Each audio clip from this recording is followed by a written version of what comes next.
On behalf of our entire organization, which, by the way, is sitting over there at table 6, excuse me for just a moment. Thank you. I'd like to say thank you. I love this. I love this. I'd like to say thank you very much for acknowledging us as the Quality Supplier of the Year.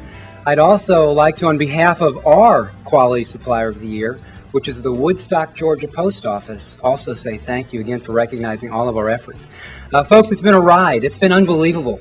We did not make it easy for the Postal Service to award this contract to us. Sherry Coates is over there laughing. Sherry Coates, or someone at procurement, called and they said, as we were going through the procedures, let me make sure I understand this. We are about to award the single largest customer service training contract in the history of the world, and you're telling me, Bob, that your company has a net worth of $110? And I said, is there a problem with that? Well, nonetheless, you all showed a tremendous amount of faith in us, and we really, really, really appreciate that. Folks, we have had such a wonderful time. Our partnership with the Postal Service has grown so strong, and it's grown so powerful, that our children even believe that we are now employed by the United States Postal Service.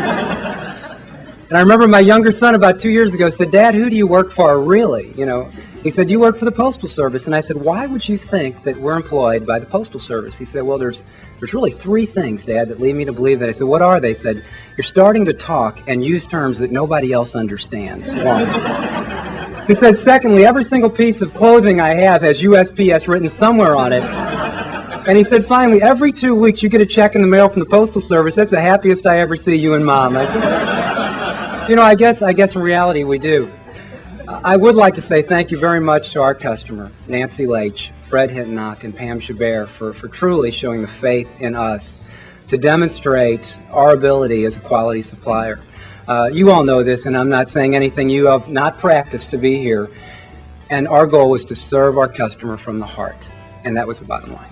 As much as we are enjoying right now and have enjoyed the opportunity to be here today, the single greatest enjoyment, I think, comes from the 4,000 seminars we've done for the Postal Service. Having an opportunity to stand in front of over 105,000 retail people in the Postal Service. Having them walk up to us and our people and say, you changed my life. You've touched my heart. I'm going to be a different and a better service provider because of what y'all did today. That was wonderful. Folks, I need to tell you, what we discovered was not what we expected. We discovered 100,000 retail employees that cared. I mean, that cared so much to do the right thing. And we found that there are service providers within the Postal Service that truly serve people from the heart. We found that there are people that have a great sense of humor in the Postal Service and people that use a tremendous amount of common sense to serve every one of us, our customers. We've learned some interesting things about some of the districts we've been to as well. I'll just use Greater Michigan District as an example because this is in fact where this happened. We had a clerk was telling us about a customer that came running into the post office, pushed all the other customers out of the way, slapped an envelope on the counter, and he said, look, I don't care how much this costs, I don't care what it takes. I want this in Las Vegas and I want it there tonight. The window clerk looked up, he said, yes, sir, that'll be $700 and I'm leaving right now.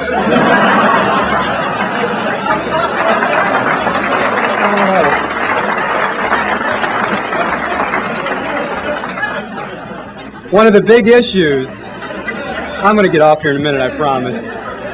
One of the big issues, as y'all know, is moving the line in the retail lobbies. That's been a big deal. Some people struggle with it. Some people do a great job. Others, for example, a window clerk in Key West, Florida, used a great sense of humor with it. She had, and I want you to imagine this, 20, 30, maybe 40 people standing in line, all frustrated.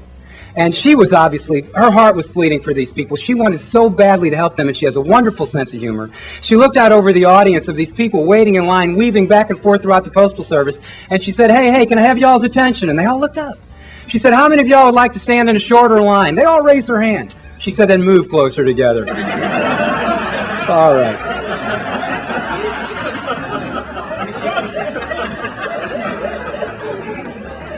Ladies and gentlemen, let me tell you something. What we learn about service, what we've taught about service, and what our 15 professional speakers from all over the country preach about service, we didn't learn it on our own. We learned it from the people that provide the services to us every day the window clerks and supervisors and postmasters of the United States Postal Service. And to all of those individuals, I say thank you for a wonderful ride, and thank you for allowing us to be a part of this with you. You're a great group to affiliate with, and thank you very much.